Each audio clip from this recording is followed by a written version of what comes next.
Bueno, son muchos los temas de la política nacional. Vamos a presentarle a nuestro panel, primer panel de la noche, el doctor Lorenzo Coviella, abogado y analista republicano, y José Aristimuño, ex subsecretario de prensa del Partido Demócrata. A ambos, muchas gracias por estar con nosotros esta noche. Gracias, Oscar. Vamos a comenzar por un tema antes de entrar en el paquete de estímulos y también del proyecto que ordena más acceso al voto, que es una orden ejecutiva del presidente Joe Biden. Más demócratas están pidiendo esta noche la renuncia de Andrew Cuomo por las denuncias de acoso sexual y también el caso de las personas en la tercera edad, las cifras que ellos consideran, quienes lo atacan, manipularon para esconder un poco las muertes en los nursing homes o asilos de ancianos.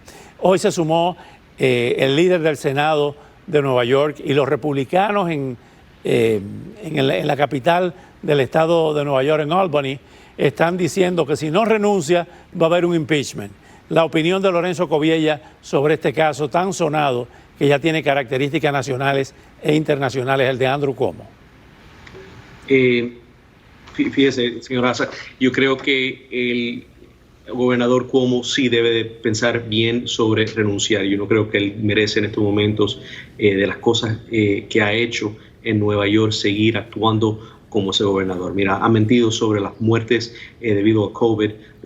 Originalmente se había especulado que habían 6.500 muertes en las casas de ancianos, los nursing homes, y ya se sabe que esa cifra es más de sobre 15.000 personas que han muerto por las regulaciones falladas, ¿no?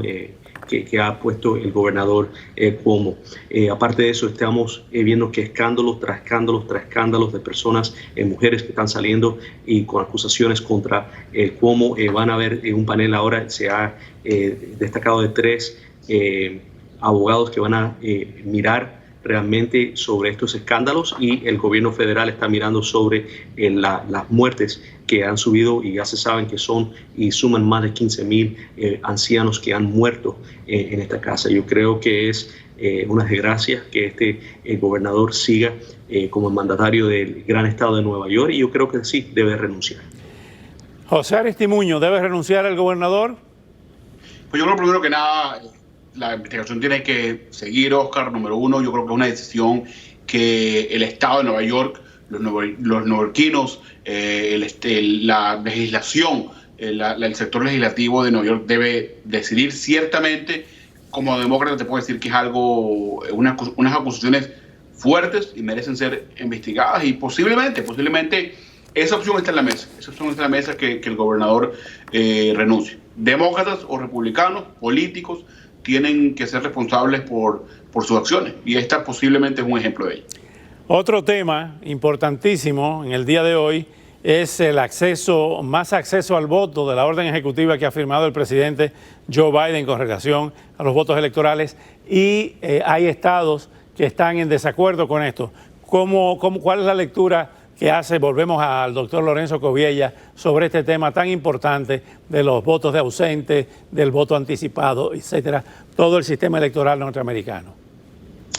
Y fíjese, veo que parte de lo que está pasando, o lo que ha pasado en esta orden ejecutiva del presidente, es algo beneficioso. Tiene una parte educativa a personas para darle más conocimiento de los pasos que hay que tomar para poder tomar el voto. Parte que se tiene que ver cómo se va a poner en acciones sobre de dar más acceso a las personas de votar, personas que quizás estén en la cárcel.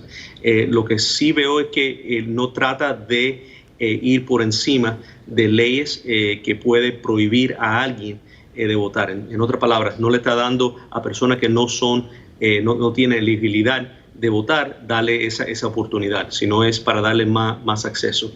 Y en eso está la parte que hay que mirar con ojo, ¿no? En la parte del acceso, especialmente cuando estamos hablando de personas que han cometido delitos federales, no a nivel estatal. ¿Cuál es ese acceso que el presidente desea dar? ¿Es tu opinión, Aristimuño, sobre esta modificación a las leyes electorales? Pues primero que nada, yo creo que el presidente Biden, Oscar, ha sido claro. Tenemos que, número uno, modernizar el sistema. Vote.gov, hay que modernizarlo. Hay que asegurarnos que no solamente todos los ciudadanos de este país tengan acceso al voto, pero también nuestros empleados federales. Tenemos que, en cierta manera, uno de los íconos de este país, cuando se habla del acceso al voto, John Lewis, que en paz descanse, tenemos que honorar su memoria y seguir trabajando, no solamente para proteger el voto, pero también asegurarnos que haya más acceso. En el año 2021 no es posible que estados como en la Florida, el gobernador actualmente, tratan de introducir, presentar una serie de leyes para hacerlo más difícil en este país para que voten. No es posible, tenemos que votar. Estados Unidos ya está en un momento que debería ser totalmente transparente, la votación en persona, pero también la votación por correo. Yo creo que el presidente Biden va a hacer todo lo posible para que eso actualmente sea algo normal en los Estados Unidos. Otro tema, el expresidente Donald Trump llegó a Nueva York el domingo por la noche, es decir, anoche, y ha estado reuniéndose con sus abogados y sus asesores financieros ante las demandas y los problemas que está confrontando la organización Trump. ¿Qué puede pasar ahí, Lorenzo Coviella? Mira, el presidente Trump, expresidente Trump, ya no tiene las diferentes leyes de inmunidad que lo protegía cuando él estaba como presidente de los Estados Unidos. Ahora, en estos momentos, las fiscalías de Nueva York tienen el derecho de hacer todas las investigaciones que son necesarias acerca de su corporación, acerca de su persona y traer eso a luz. Si ha cometido delitos, se verá en una corte. Y el expresidente Trump también tiene todos los derechos bajo la ley de defenderse bajo estas acusaciones y defender a su empresa. Él es un ciudadano americano como cualquiera otro de nosotros, se merece todo el respeto que cualquier ciudadano se merece y acceso a las cortes y al derecho de la misma forma. Así que él, estoy seguro que se está reuniendo con su abogado, mirando cuáles son sus opciones, sus derechos, para poder defender su organización y su persona también. 30 segundos, José Aristimuño. ¿Tiene problemas el presidente o el expresidente o cree que lo va a solucionar? De cierta manera, Oscar, yo creo que la tiene bien difícil. Como sabemos, ya la Corte Suprema le da el paso al sector judicial de Nueva York para ver los taxes del presidente. Yo creo que le vienen años difíciles para el presidente, ciertamente está preocupado, por eso viaja a Nueva York para reunirse con su equipo y ver cuál es el futuro, no solamente del expresidente Donald Trump, pero cuál es el futuro de la organización de Trump como tal. Mucha tela que cortar, hay que esperar que estas investigaciones en Nueva York continúen, pero creo que no la tiene fácil el expresidente Trump. Muchas gracias a ambos, al doctor Lorenzo Coviella y a José Aristimuño. Al volver, nos acompañará desde Washington Carlos Vecchio, embajador del gobierno de Juan Guaidó ante Estados Unidos, que recibió hoy la buena noticia del estatus de protección temporal TPS para cientos de miles de venezolanos en este país. Tendremos todos los detalles. Bueno, ya tenemos vía Skype a Carlos Vecchio, el embajador en Washington del gobierno de Juan Guaidó. Muchas gracias, Carlos, por estar con nosotros en un día tan importante donde Alejandro Mayorkas, el secretario de Homeland Security, de Seguridad Interior, pues ha anunciado un programa, el famoso TPS, para unos 320,000 venezolanos que hayan llegado hasta el día de hoy, o sea, 8 de marzo. Cuéntanos qué significa esto para ustedes, para el gobierno de Guaidó y para los venezolanos que residen en los Estados Unidos en este momento. Buenas noches. Muchísimas gracias, don Oscar, por esta oportunidad. Bueno, esto es una gran medida en favor de los venezolanos en los Estados Unidos. Era una medida necesaria y además urgente, sobre todo en medio de una pandemia que hace complicado todo. Como tú muy bien lo dices, Oscar, esto va a beneficiar a más de 300,000 venezolanos. Sería la segunda comunidad más importante en recibir una medida migratoria como esta después de El Salvador. Esto le va a permitir a los venezolanos estar legalmente en los Estados Unidos, le va a permitir trabajar y que ninguno sea deportado. Esto le va a dar más certidumbre a los venezolanos que hacen vida en los Estados Unidos y por lo tanto es una medida migratoria muy importante, muy favorable, que llega en el momento oportuno. Y es un compromiso que hizo el presidente Biden durante la campaña y que en menos de los 100 días de gobierno está cumpliendo su palabra. Así que le agradecemos al presidente Biden, a su administración, pero también, Oscar, quiero agradecerle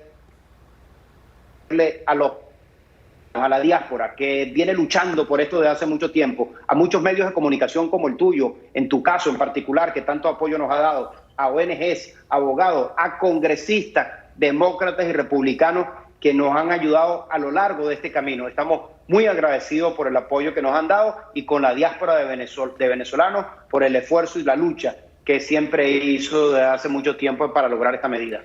Aquí hay un hecho interesantísimo, además de todos esos beneficios que justamente le corresponden a los venezolanos, y es el hecho de que la medida tomada por el gobierno de Colombia hace algunas semanas de proteger a los venezolanos que se encuentran allí, y ahora esta del gobierno de los Estados Unidos, desde el punto de vista jurídico y político, acorrala aún más a la dictadura de Maduro ante este reconocimiento implícito al gobierno de Guaidó. Totalmente, y recordemos que esto viene luego de conversaciones que hemos tenido con la administración Biden y el presidente interino Juan Guaidó, hablándolo directamente con el secretario Blinken, con el presidente Duque. Esto es una medida que le da alivio a los venezolanos afuera, pero al propio tiempo tiene un impacto político, no solo el reconocimiento y el apoyo a nuestro gobierno interino y su compromiso con la salida de Maduro de Venezuela para facilitar una transición, sino que esta diáspora, Oscar, ahora va a estar mucho más concentrada en lo que hay que concentrarse. En lugar de estar viendo cómo resuelve su estatus o económicamente porque no tenía permiso de trabajo, la diáspora va a tener ahora mayor posibilidad de seguir siendo una fuerza importante en cada uno de esos países para obligar o presionar a las instancias políticas en esos países para ayudar al cambio político dentro de Venezuela. Así que se convierte en un actor relevante a la hora de levantar la voz sobre la crisis de Venezuela y de buscar más aliados a la causa de Venezuela en cada país. Así que ya veremos a más venezolanos luchando en los Estados Unidos para comprometer a más congresistas, senadores republicanos, para convencer a la administración y al Congreso para aumentar la presión, para facilitar la transición política en Venezuela. Justamente dicen que en política hay que leer entre líneas y que lo que determina es lo que no se ve. Me llama la atención esa fecha para septiembre del 2022, 18 meses de TPS. ¿Qué quiere decir eso? Esta pregunta nada más la vamos a saber Carlos Vecchio y yo, la respuesta. Nadie más se va a enterar. ¿Hay alguna información privilegiada de que ellos piensan que para septiembre del 2022 ya la dictadura de Venezuela no va a estar en Miraflores o en Fuerte Tiuna? Yo creo que hay un compromiso. Yo creo que el compromiso que tiene la administración, que tenemos nosotros y todos nuestros aliados, es que la transición en Venezuela ocurra lo antes posible. Yo creo que esa es la meta que nosotros tenemos porque es la única forma de parar el sufrimiento y el dolor de los venezolanos.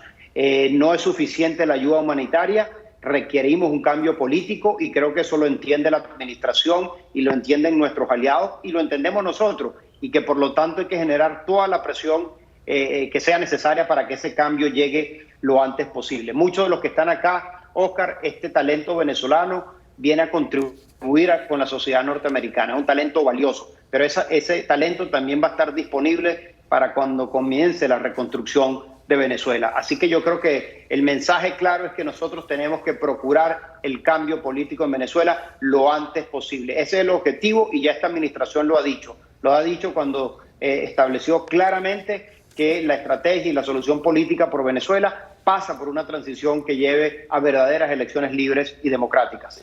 Parte de la campaña electoral, que fue una campaña tenaz, como dicen los colombianos, una campaña desgastante para todo el mundo, se hablaba de que la llegada al poder, a la Casa Blanca, de la administración Biden-Harris iba a revertir todas las medidas medidas restrictivas y de sanciones contra Venezuela y contra Cuba. ¿Crees que era un tema de campaña solamente y que la administración Biden no está revertiendo las medidas de sanciones contra la dictadura de Venezuela y que va a seguir aplicando una política dura? A ver, don Oscar, yo no voy a entrar en la diatriba, en la dinámica política interna y sobre todo producto de una campaña electoral. Lo que yo te puedo decir es lo que ha planteado la administración Biden con respecto a Venezuela a través de sus voceros principales de la Casa Blanca y del Departamento de Estado y las conversaciones que directamente hemos tenido nosotros, incluyendo el presidente interino Juan Guaidó. Primero, han dicho que Maduro es un brutal dictador. Segundo, que la solución de Venezuela pasa por una transición a la democracia que nos lleva a elecciones libres y transparentes. Tercero, aumentar la presión a través de sanciones contra los violadores de los derechos humanos y contra los corruptos que alimentan al régimen y sus actividades ilícitas. Cuarto, que esa política de presión tiene que ser llevada a cabo de una manera multilateral, donde Estados Unidos articule con Europa y Latinoamérica esa presión multilateral para que sea mucho más efectiva. Quinto, el reconocimiento claro al presidente interino como presidente de Venezuela, el presidente Juan Guaidó y a la asamblea electa en el 2015 y finalmente su compromiso de expandir y seguir dando ayuda humanitaria enfocado en este momento, como se lo hemos pedido, en proveer vacunas del COVID-19 a los venezolanos. Allí hay una política ya diseñada, allí hay una visión sobre la estrategia y nos toca a nosotros consolidarla internamente con la presión interna para que, sumado a lo internacional, liderado en este caso por Estados Unidos, nosotros podamos producir los cambios que estamos buscando en este momento. ¿Cómo se resuelve el tema finalmente de la falta de combustible? Vimos hoy una noticia triste de que ahora el diésel para los equipos pesados prácticamente está paralizado en Venezuela, sus camiones y el transporte de mercancías, producto de nuevas restricciones en el abastecimiento de combustible. Bueno, es que este problema no es nuevo, este problema tiene tiempo y tú pones la crisis de combustible y resulta que en el 2020, Oscar, nosotros mandamos cerca de 26 millones de barriles de petróleo a Cuba, incluyendo diésel, incluyendo combustible, y que más o menos equivalen a 800 millones de dólares. Entonces tú ves allí las prioridades del régimen, ¿no? Y que lo que han hecho es montar ahora una mafia de la gasolina y una mafia sobre el diésel. Entonces, el hecho de que tú le pongas algunos recursos al régimen no quiere decir que le va a llegar a la gente, es alimentar la mafia.